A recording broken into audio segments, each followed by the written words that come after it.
individual under either EEA regulations or under other types of immigration regulations.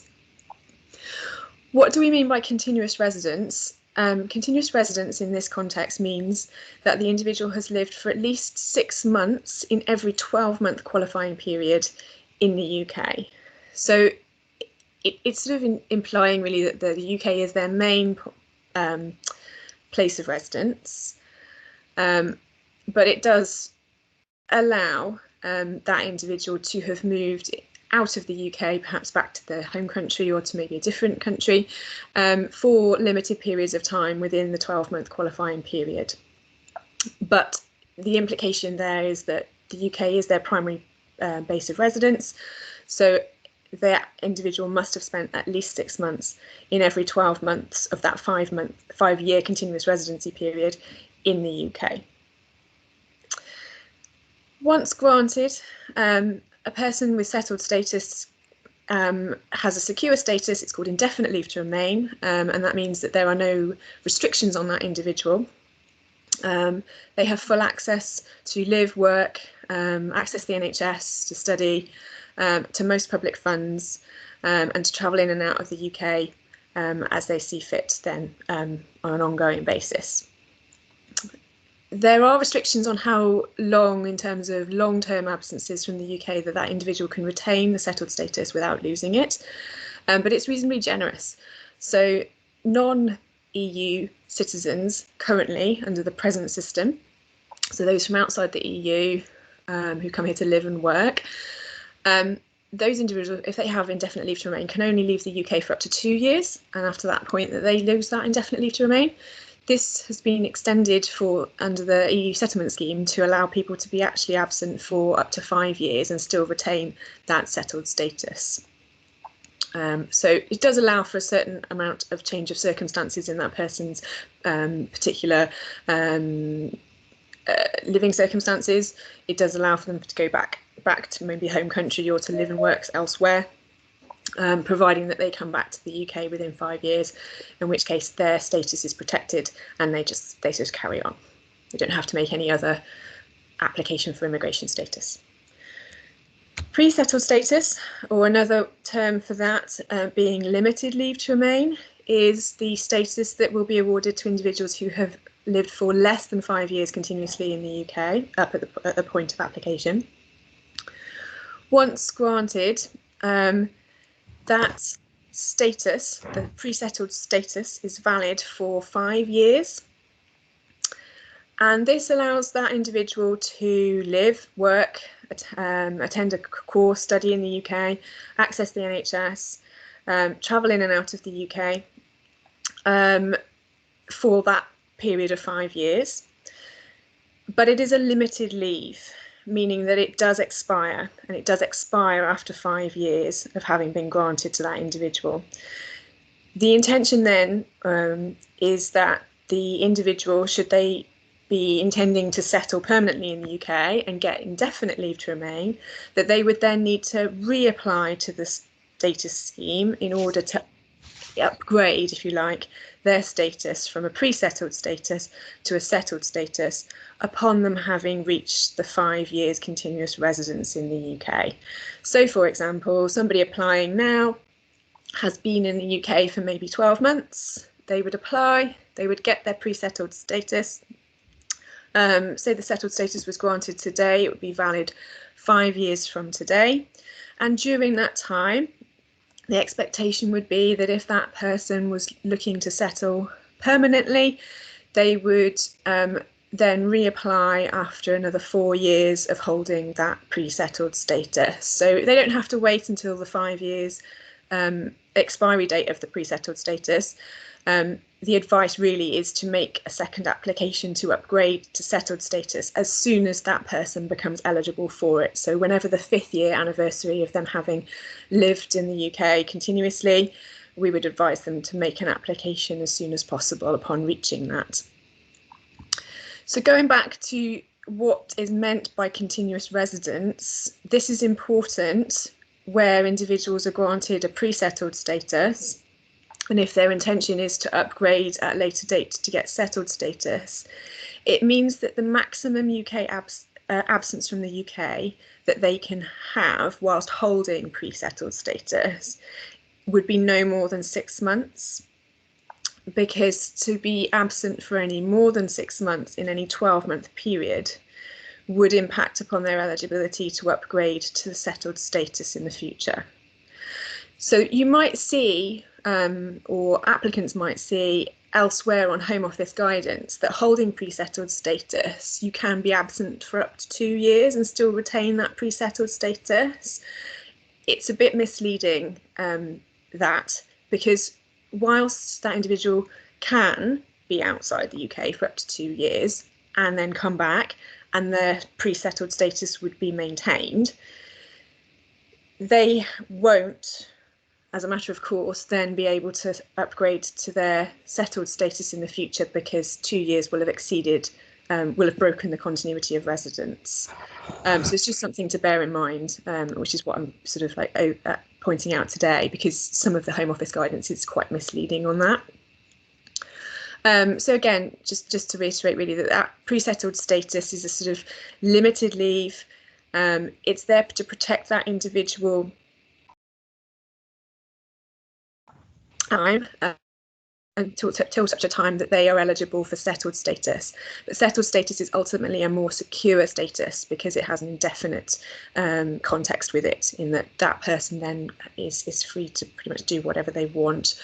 They're free to be absent from the UK for up to 5 years. There's a lot more flexibility with it, and there's also a lot more flexibility in terms of access of public funds under the settled status category versus the pre-settled status. So I'm just going to go through an overview of the EUSS application process. This is not necessarily for individuals to assist other people in doing this. This is just to give an overview of what the process involves, some of the challenges that are involved with it, and then I'll be going on then to outline how individuals needing to apply can seek assistance, and how ADSS can assist in terms of referrals or potentially flagging up individuals who might be at risk of not applying for a number of different reasons, and how they can access the support that they need in order to make a successful application. So we'll talk a bit about who needs to apply, how do applicants apply, what happens after having applied, the need to keep records up to date, because we'll go into a little bit more detail about the fact that this settlement status is a purely online digital status, and it does, as a result, require the individual to keep their records up to date with the Home Office. And we'll talk about the deadlines as well that are relevant to this application scheme. So who needs to apply to the EU settlement scheme? As I alluded to earlier in the presentation, when I talk about EU citizens, what I really mean is those people from the EU, the EEA, and from Switzerland who are wishing to live and work in the UK after Brexit. It also incorporates their family members who are not from the EU. When we talk about family members, it's important to make the distinction between an EU family member, so a family who are all from Poland, and a family who may have non-EU family members within it, so a Polish national who is married to a Chinese national, for example.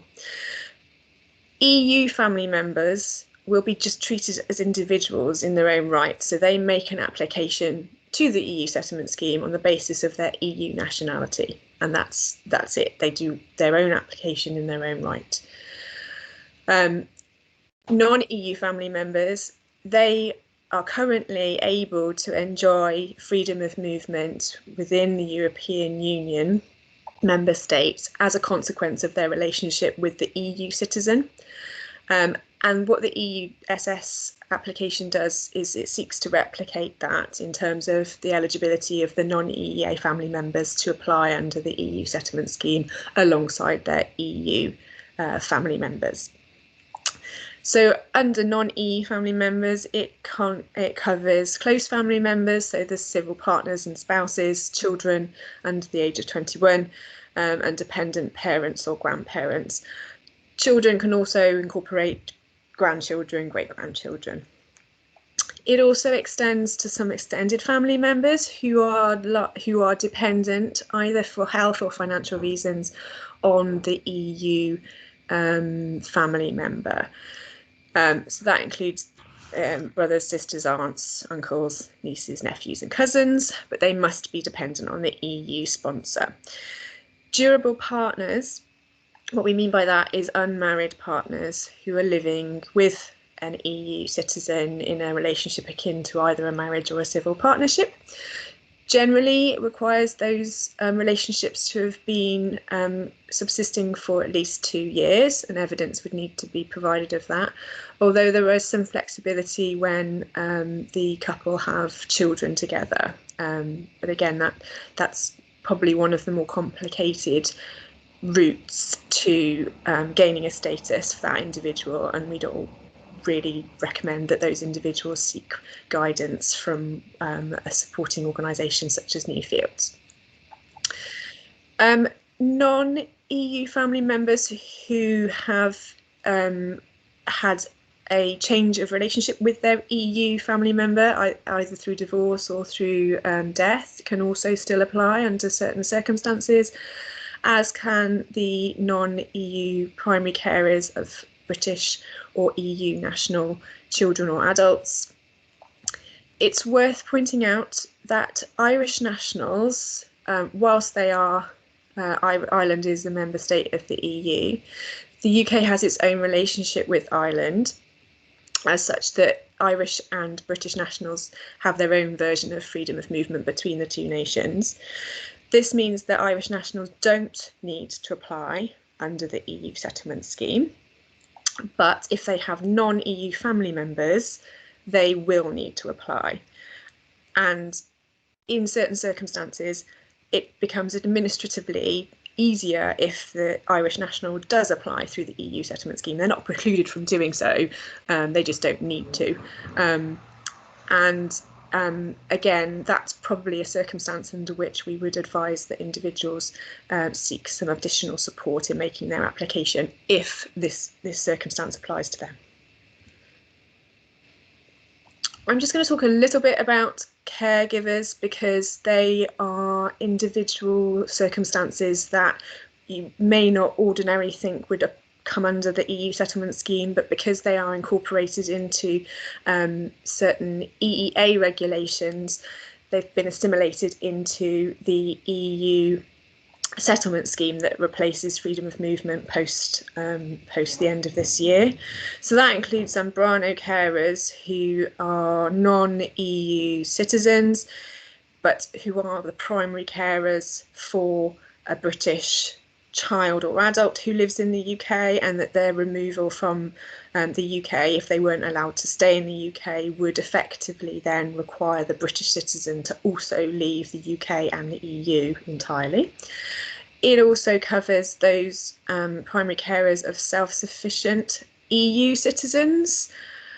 So an example of a case that we have dealt with would incorporate the divorced parent who is not an EU citizen, but their child is, by connection with the other parent, is an EU citizen, and because the non-EU carer is the primary carer, and they would not be able to remain in the UK with their child, their EU child, should they be sort of required to leave the UK, they are able to apply under the EU settlement scheme.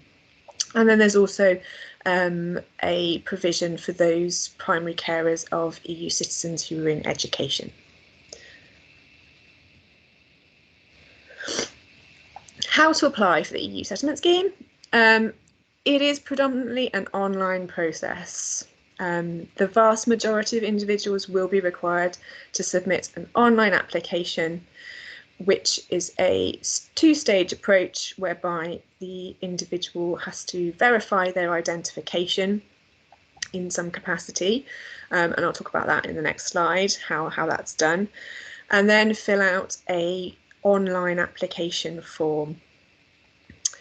The applicant has to provide an email address and a phone number, which can be problematic in the first instance if an individual doesn't have an email address or an email account. There's a verification process for the ID, which I'll come on to. They are prompted to enter their national insurance number if they have one. Some people don't have one, in which case this isn't a barrier to applying as such. But the individual will need to provide alternative evidence of their residency in the UK, because what the application form does is it seeks to link up with data held about that individual by HMRC or DWP via the national insurance number, and it seeks to confirm then whether that individual has how long that individual has been living in the UK. So it's linked then to working and or claiming benefits or pensions. Saying that, application to the EU settlement scheme is not based on working or claiming benefits or claiming pension. It is simply the requirement to reside in the UK. It could be doing absolutely nothing. It's not hinging on the fact that people should be working or such like. But the national insurance number is just simply another ID number that links up with government databases, which would, in theory, give an automated check against that record to verify someone's residency in the UK. But there are many problems with the national insurance number, not least if someone doesn't have one, but also if there are gaps in the records held by either HMRC or DWP. Again, this shouldn't overly concern an applicant because there is a way of uploading additional UK residency documents to show that that individual has been residing in the UK. Again, it poses the most barriers in the sense that people may not be able to access those documents, or it may be beyond the technical capabilities of that individual to physically upload that information to an online application form. Alternative items that you might use in order to evidence residency if national insurance numbers don't work would include things like letters from a care home, letters from a doctor, letters from the council evidencing council tax payment, accommodation providers, bank statements. The Home Office like the official documentation, so anything from official bodies such as council, social services, NHS, but it's not necessarily limited to those things. If individuals have difficulty providing different documentary evidence of their residency, then there is quite an extensive list of what is acceptable in most cases. It just requires potentially a greater level of assistance, maybe from an advisory service. So if individuals that you come across are having difficulty with this, I would absolutely refer them on to one of the support services available in Wales. And there's a requirement, as with all immigration applications made in the UK, to declare any criminal convictions. Every application is then run against database checks held by the National UK Police as well as overseas police records. So just returning to the verification of an ID document. So at the start of an application, an online application, the individual is invited to verify their identity. There are three ways in which this can be done. The primary way in which to verify ID documents is to download the EU Exit app from one of the mobile device stores, either Android or Apple store. The individual must have a suitable device in order to do this, and the ID document in question must have a biometric chip inside it. So when we're talking about ID documents, we're talking about passports or national ID documents. Certain countries within the EU issue a national ID card, and those can be used as alternatives to passports. But generally speaking, we try and encourage people who have passports to use passports where possible. Alternatively, an individual was able to attend a number of different ID document scanning centres, which were located across the UK, which there were a number in Wales. However, those are currently still closed as a result of COVID-19. There's no current advice about when they may reopen. I suspect it might be down to individual council jurisdictions, local authority jurisdictions, under which certain ID scanning centres come under. So really, at the moment, we're talking about the EU Exit app being the primary way in which to verify identification documents. And then the second way is to post the documents to the Home Office. So this would be relevant to individuals who didn't have a biometric chip inside their ID document, whereby it's impossible, therefore, to use the EU Exit app because it's dependent on having that biometric chip. Or the biometric chip might be in there, but it's damaged, in which case it won't scan through the app.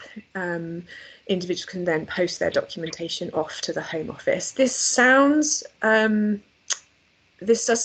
something you just don't want to do, is post away your document, and a lot of applicants are quite anxious about that.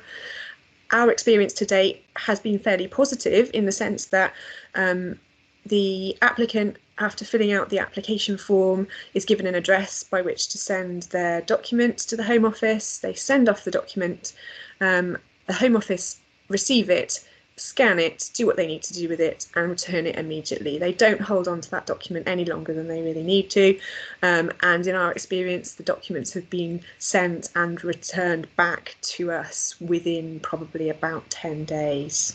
So it's not too long a process if the individual has to go down that road. Although, I appreciate that it does instill a bit of panic in certain individuals about having to relinquish their documents to the Home Office for any period of time. But again, our experience has been, to date at least, relatively positive on that. There are some individuals who can apply via the paper-based application system. So this would include those carers that we previously spoke about, the non-EEA nationals, looking after either EU or UK children.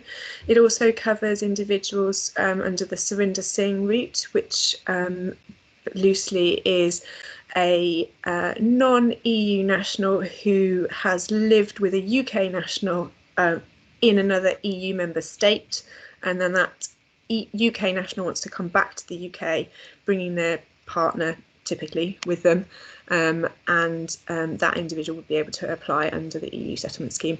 I'm not going to dwell on that category too much because it's probably not entirely relevant for this audience, but it's just mentioned there in case that comes up.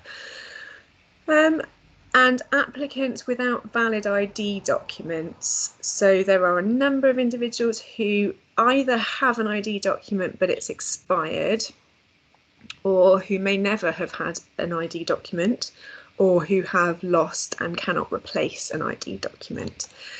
In which case those individuals must apply via a paper form, which is obtained by calling the EU Resolution Centre, which is a helpline number basically available for individuals to contact the Home Office, explain their circumstances and request a paper application form.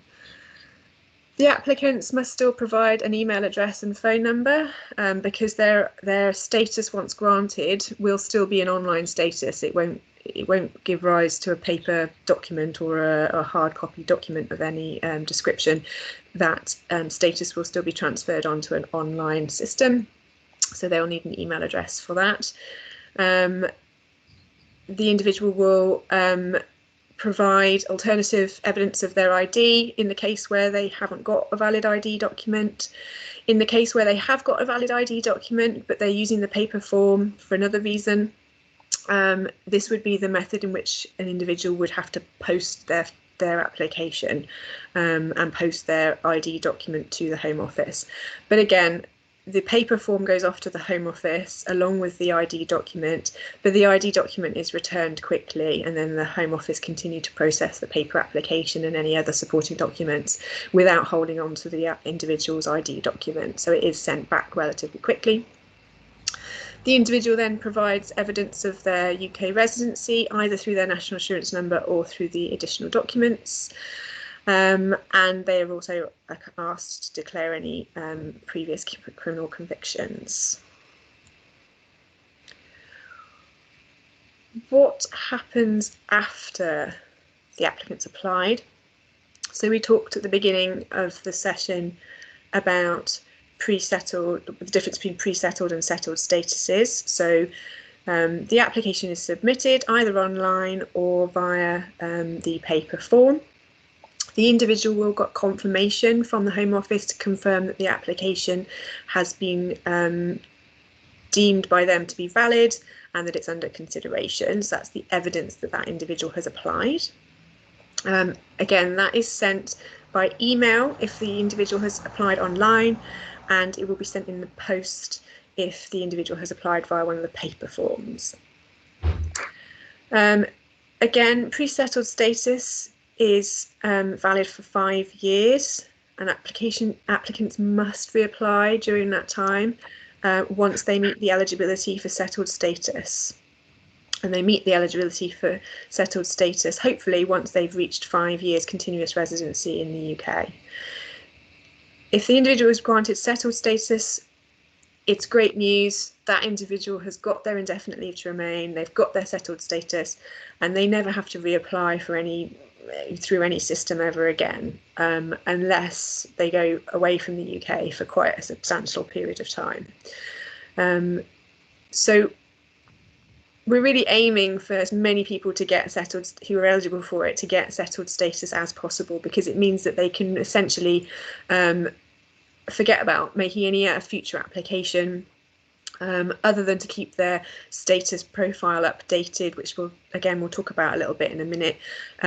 They really don't have to think about their status too much at that point. They will be able to share that status with future accommodation providers, employers, service providers, and they won't have to make any future application. Pre-settled, on the other hand, does have a limit on it of 5 years, and that individual, if they're planning to settle, must meet the eligibility requirements for settled status within that 5-year period and must make another application to the scheme in order to upgrade. So just a recap on absences: settled status is no more than 5 years outside the UK once it's been granted. Pre-settled, although that individual can retain a pre-settled status if they leave the UK for up to 2 years, it will break their continuity of residence. So it's really important that those with pre-settled status try and keep their absences from the UK to no more than 6 months in any 12-month period. Once the status has been granted, the individual will receive an email in the case of online applications, or a letter in the post in the case of paper applicants, and it will have instructions about how they can access their online portal status. So the applicant or the status holder will need to log on to their profile. They will see their photograph, and they will see their sort of personal details, headline personal details, contact details, and the status that they have. And it's through that online status that that individual can then share their status with future employers, service providers. They do not get a physical document, which is a real shame. And there's a really strong lobbying group still campaigning for the Home Office to reconsider this and provide a physical document for individuals. As you know, so far they haven't yet been successful. My gut feeling is that the Home Office probably won't relent on this, and that we are stuck with an online status system. But it does present some barriers to a number of people. So I'll talk a little bit in a minute about how to update statuses update personal details in order to maintain continued access to that status so that person can see and view and share their status into the future. Refusals and incorrect statuses being granted. So by incorrect statuses, we mean those who are granted pre-settled status when in fact they're eligible for settled status. Those people should really seek advice, as should anybody who's refused an application. So either on the basis of eligibility, they may have just not followed the correct procedure or got in a bit of a muddle with some of the supporting documents, and that might have resulted from in a refusal. Or there might be previous criminal convictions or deportation orders that might cause that would potentially cause refusal. So those individuals in those circumstances really should seek advice from legal advice.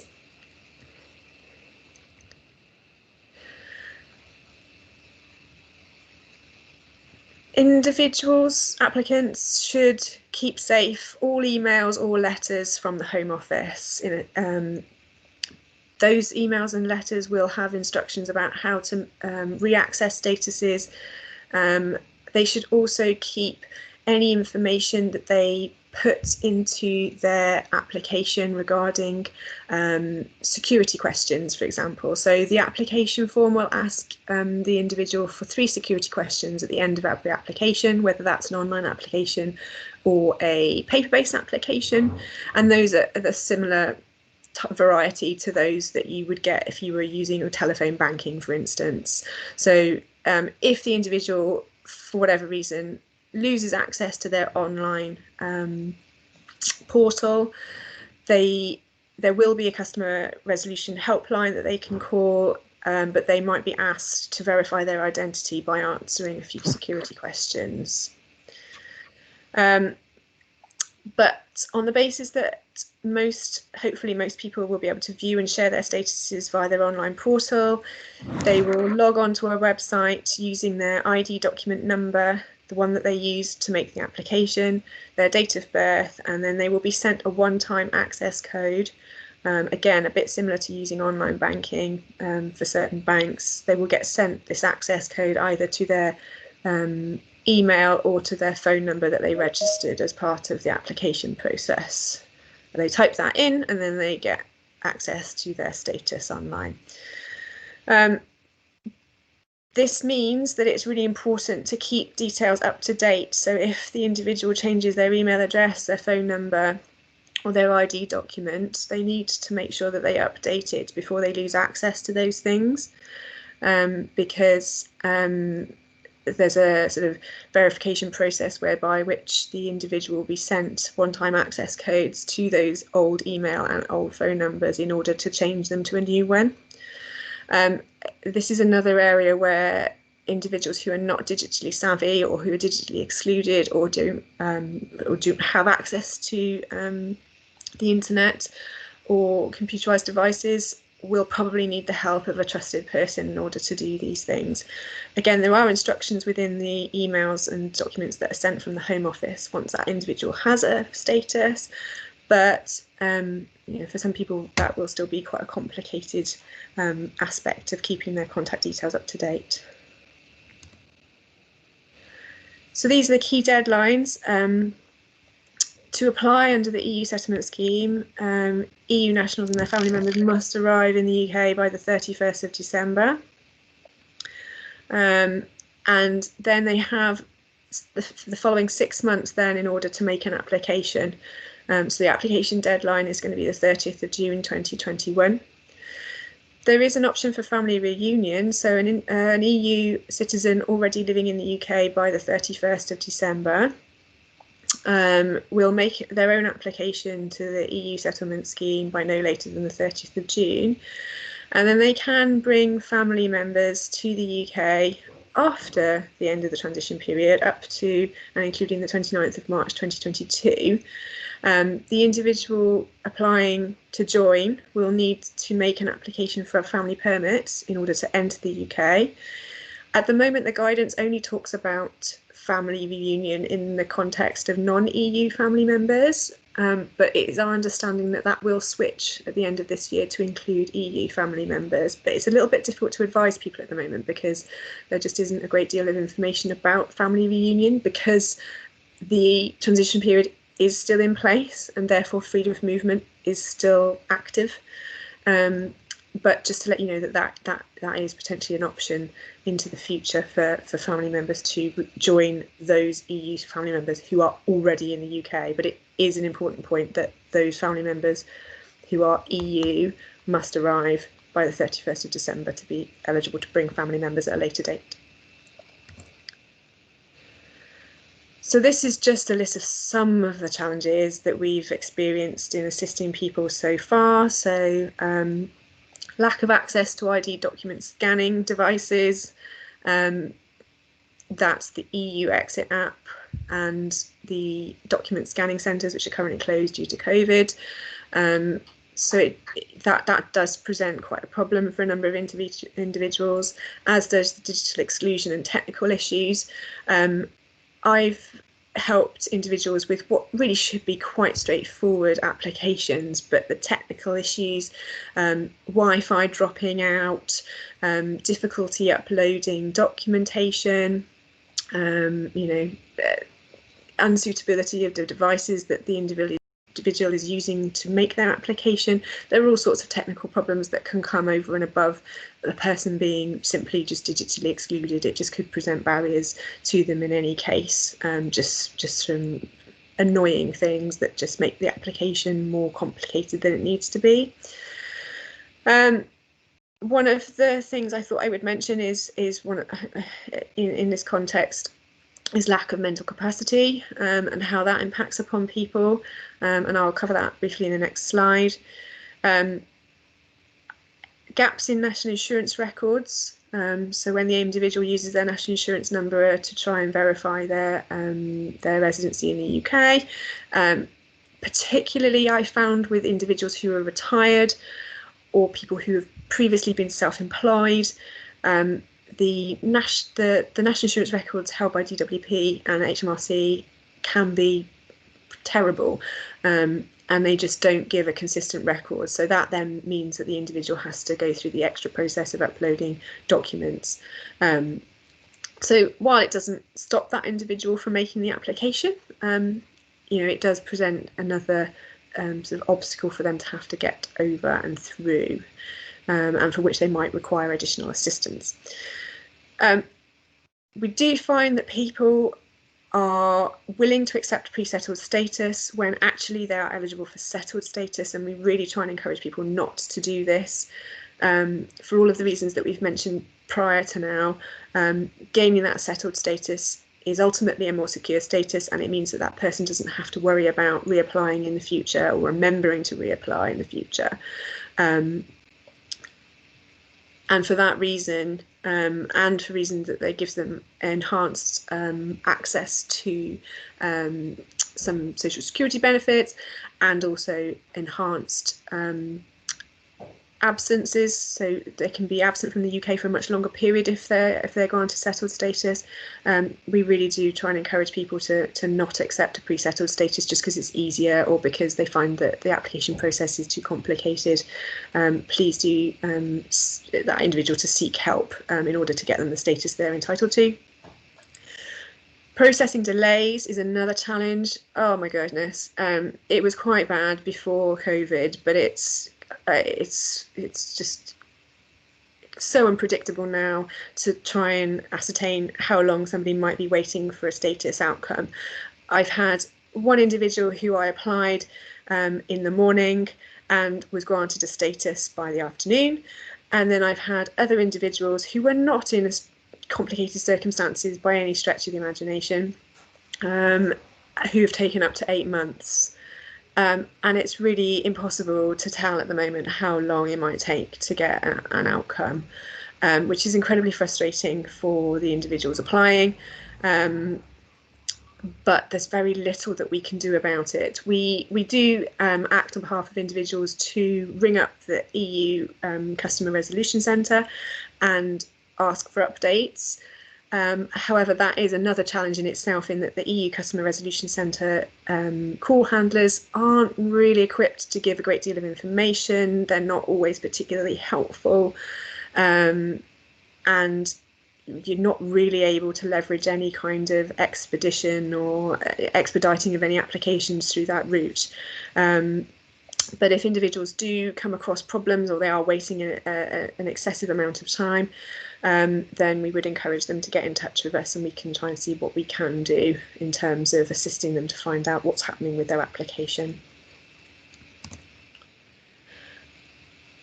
I'm just going to talk a little bit about mental capacity, just in case this is relevant to this audience. Is that there is a real lack of guidance from the Home Office about how to handle those types of applications.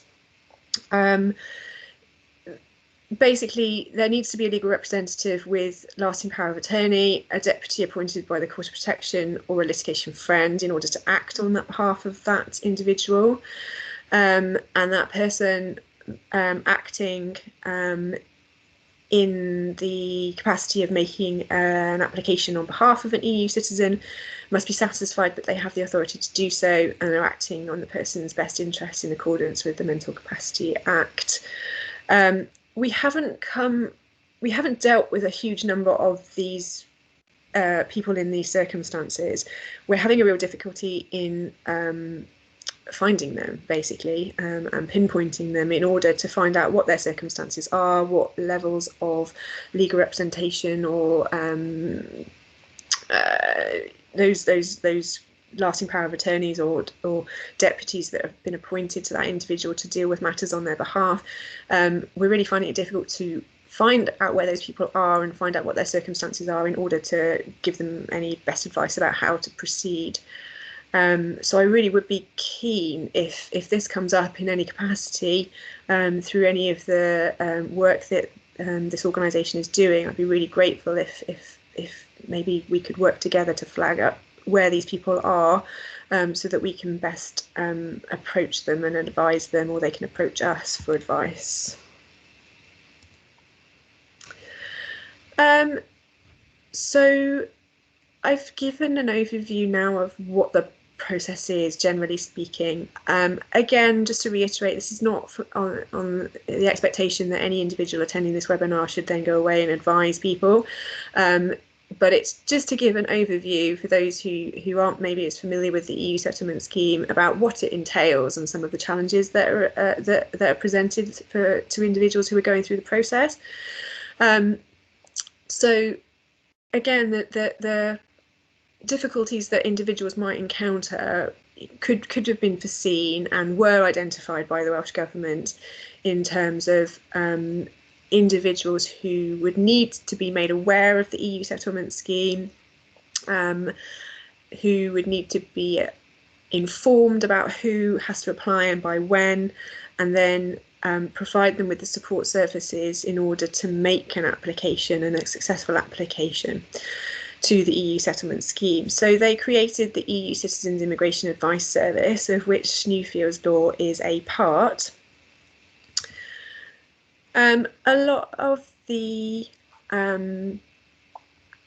thinking around the development of this service was based around many different sources of information, but one of them was a report published by the Migration Observatory at Oxford University, which sort of identified those people who might be at risk of not applying.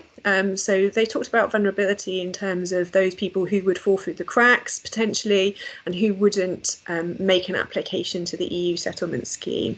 And those people would include those who just simply didn't realise that they had to apply or that they could apply, those who were already vulnerable for a number of other different reasons, such as children and adults in care, people with health issues, people who've been victims of domestic abuse or even trafficking, people in insecure employment who may or may not come also with language barriers, and those with previous convictions.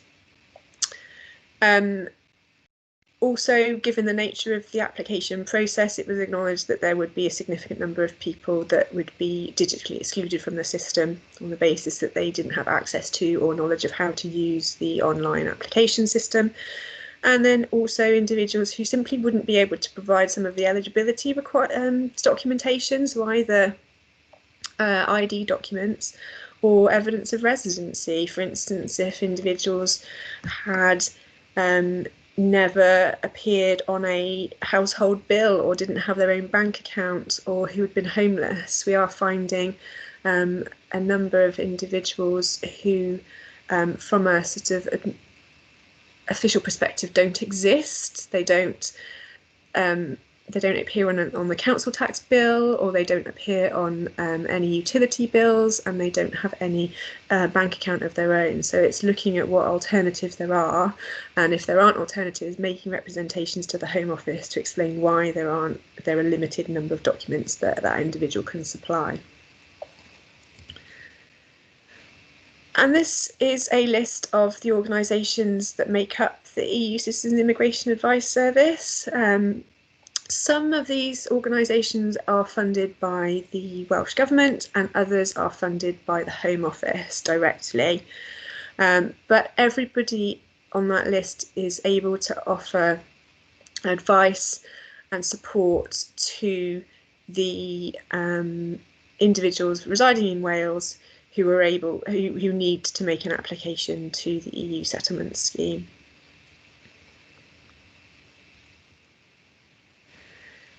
Newfields Law specifically, we are a specialist immigration law firm.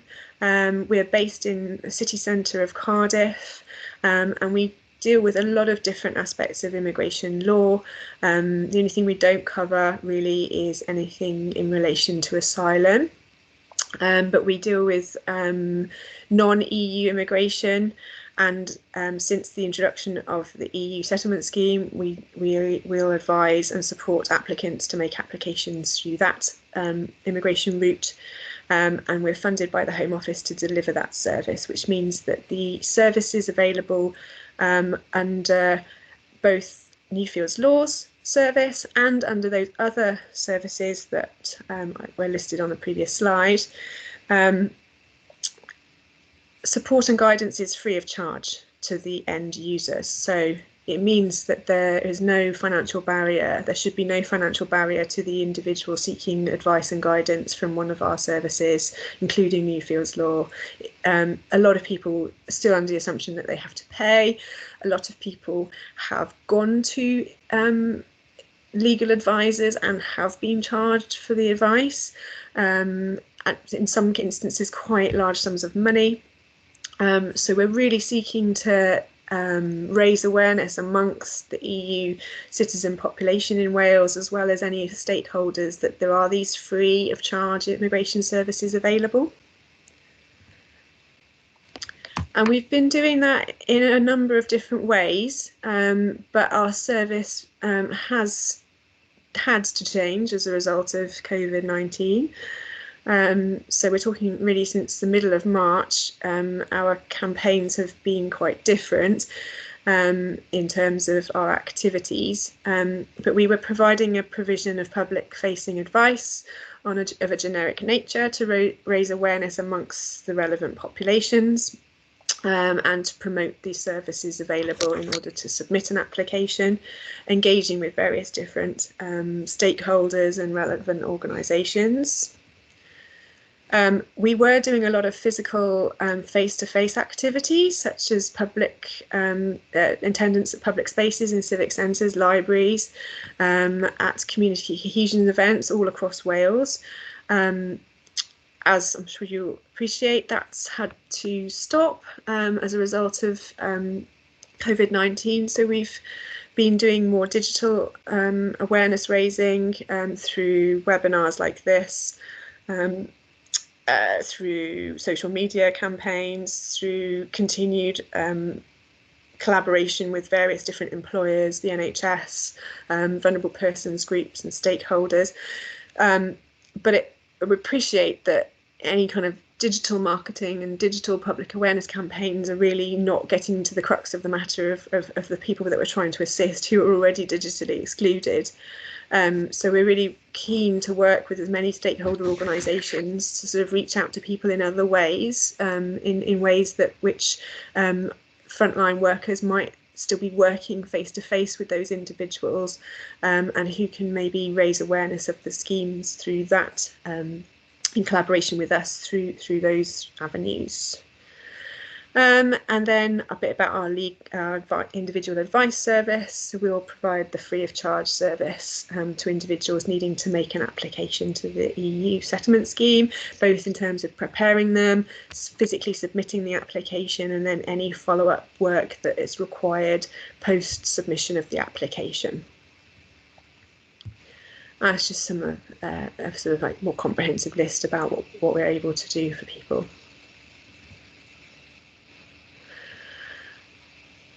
We're still available via electronic means and telephone, web chat, email. We're really trying to work with Welsh Government at the moment to focus on maybe more specific cohorts of individuals. So really appreciate being invited to deliver this presentation today to this audience. We really want to work together with stakeholders in any way we can. We're open to suggestions as to how you think that we might best communicate with your members and individuals who are under your care. Time is running out a little bit. I mean, the 30th of June seems like a long way off, but it'll be gone in no time. And if there are continued lockdowns, even localised lockdowns, then we really do need to make the most of some of the time that we have left in order to access these people and submit their applications with them.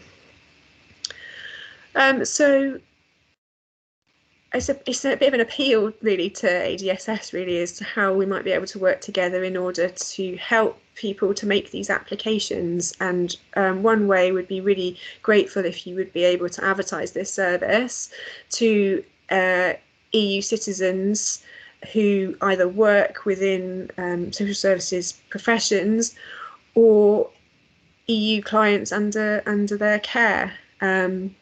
To promote our landing page, which is there both in English and Welsh, to help identify those people who are vulnerable to not applying.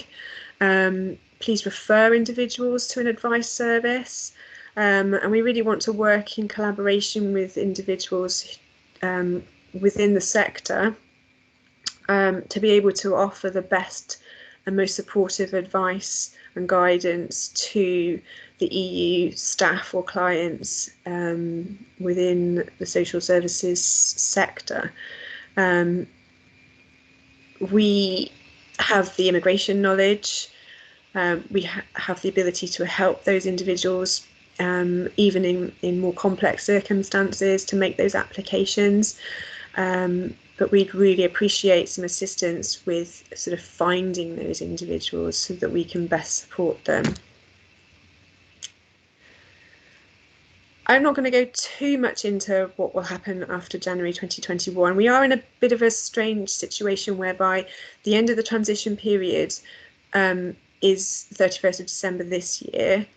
And anyone arriving in the UK from the EU will be, before that date, will be eligible to make an application under the EU settlement scheme. But then there will be this sort of 6 months of sort of limbo period in the sense that they don't have to actually physically make an application to the EU settlement scheme until the deadline being the 30th of June. But in general terms, individuals arriving from the EU to the UK from the 1st of January 2021 will come under a new immigration system. EU, EEA, Swiss nationals and non-EU citizens will come under the same UK immigration rules. There will no longer be any distinction between the two groups of people.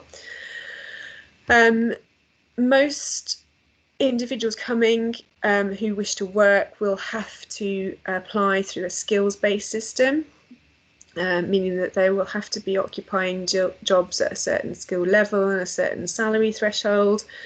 There will be other different types of application routes as well for individuals, spouses of individuals already in the UK, etc.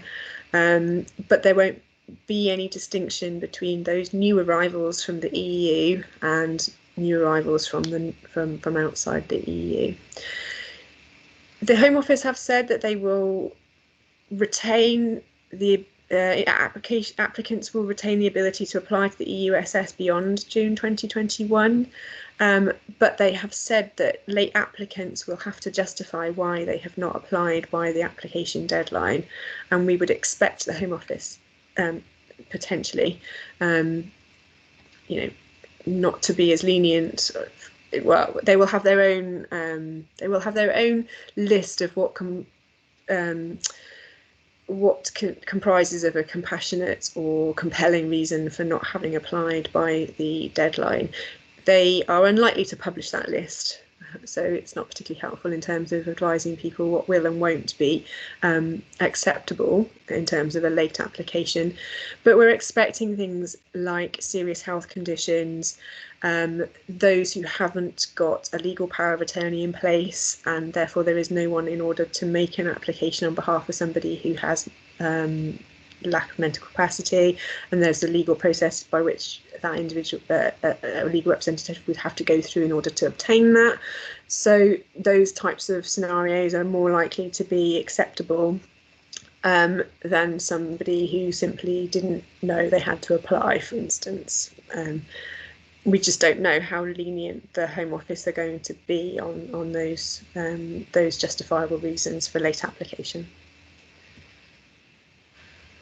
And I've come to the end of the webinar in terms of the presentation. So I'm opening the floor to questions. I hope I've covered a reasonable amount of the topic content to the level that would be required for you. But mostly this is awareness raising in its intentions, and also to make people aware of the support that is available, not just to them, but to the individuals on the ground who are going to need to make an application to the EU settlement scheme. So I'm going to try and go back to the chat box so I can have a little look at the questions, if anyone's got any questions. How do I get out of this?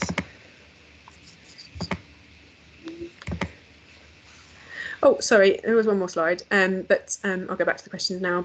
These are our contact details. So, as I've said, we are based in the city centre of Cardiff. Our email and phone number are there. Please do use these however you see fit, in terms of passing on to individuals who might need them, or if you have questions or queries after this event, then please do get in touch. So I'm just going to stop sharing my screen, I think, in order to get back to the questions. Bear with me a second.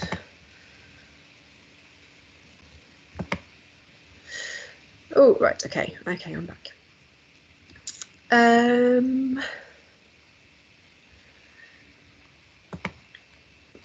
Okay, so I'm going to start from the top with a question regarding children in the family.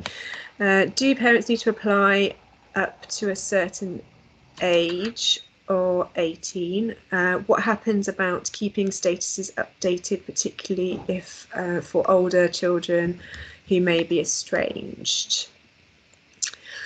Right, so children are considered to be those individuals who are under 21. Children can apply in their own right, which might be more appropriate for an older child, for instance, using their own email address and their own phone number, and they would base it on their own residency in the UK. Alternatively, the child can apply in connection with the parent. The child does still need to apply, or the parent needs to make an application on their behalf.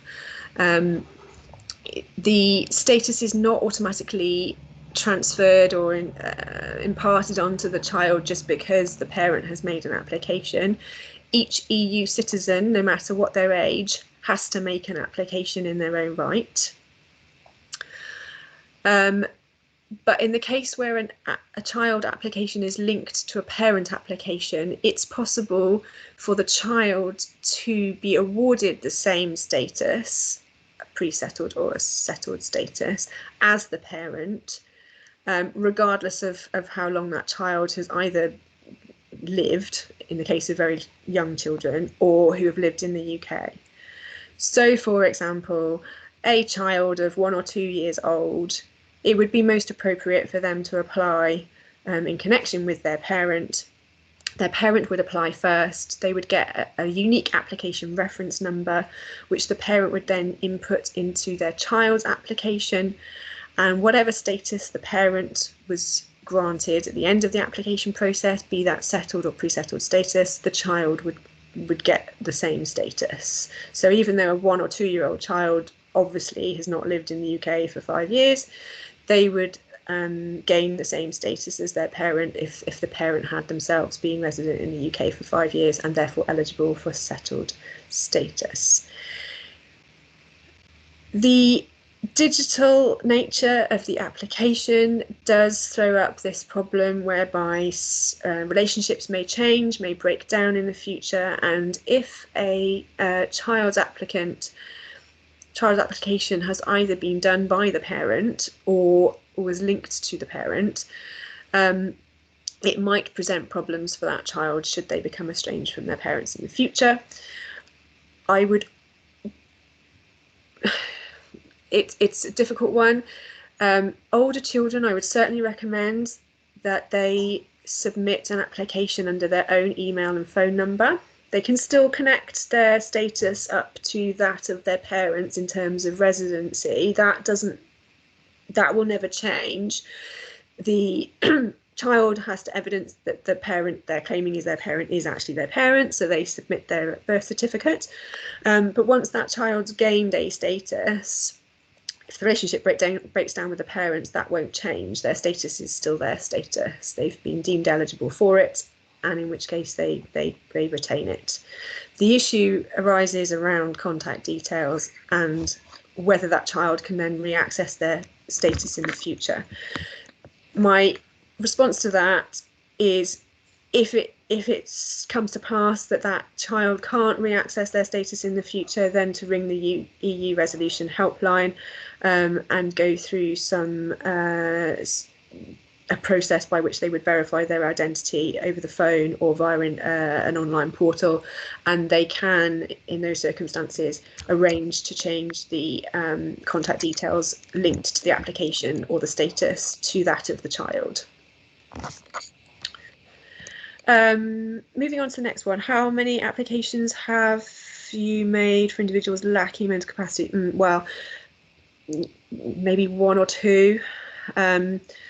It really depends on, well, firstly, we haven't received many inquiries from individuals or on behalf of individuals who lack capacity. So we've got a problem with finding these individuals, clearly.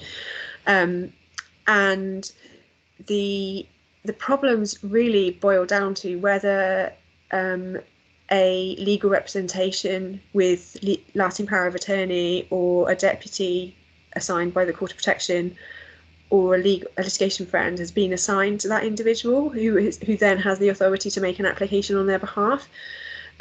My understanding of the processes is not huge in terms of how we get to that point, but it's not possible to instruct a solicitor to make an application on behalf of an individual if that individual lacks capacity and hasn't themselves got somebody who can instruct on their behalf. So my understanding is therefore that there has to be potentially quite a lengthy court proceedings in order to find an individual who can act on that person's behalf if capacity's already been lost and that person hasn't been assigned a legal representative. I'm really keen, basically, to really find out where these people are and what their situations are. The Home Office has been very light in its advice and guidance about how to assist these people. It will come to a crunch, obviously, come next year. So it'd be really good if you did come across these individuals in these cases, that we could work together to, you could flag them with us so that we can find out more about those individual circumstances and how they might proceed with an application. Right, I'm moving on to the next one, which is the interface with adoption legislation now clearer? It wasn't previously, but there was various scenarios where some general advice would be welcome. That is a topic I'm not clued up on.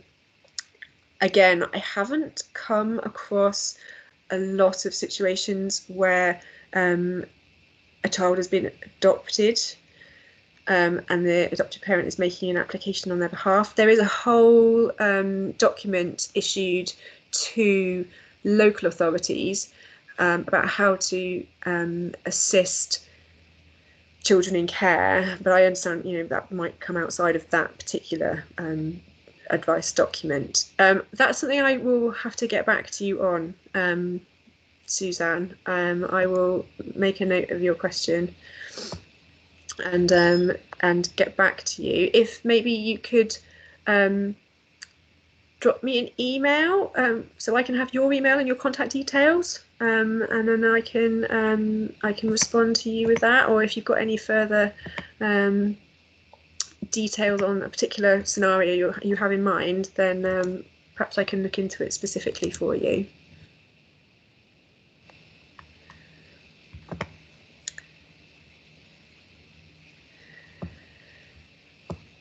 I've come to the end of the questions I've got listed in the chat box. I believe yes.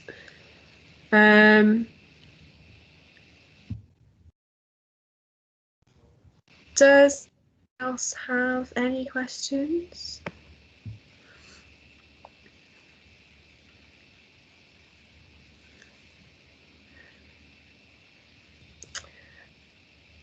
Again, if these slides will be circulated, you will have our contact details. If anything comes to mind after this session, then absolutely do not hesitate to get in touch, because I can appreciate it's maybe difficult to think of situations now, or something might come up in the future that you'd like to run past us. But if there's no further questions, it doesn't look like there's going to be any questions at this stage. That's fine. So just on behalf of ADSS members, Abby, can I thank you for making this presentation this morning.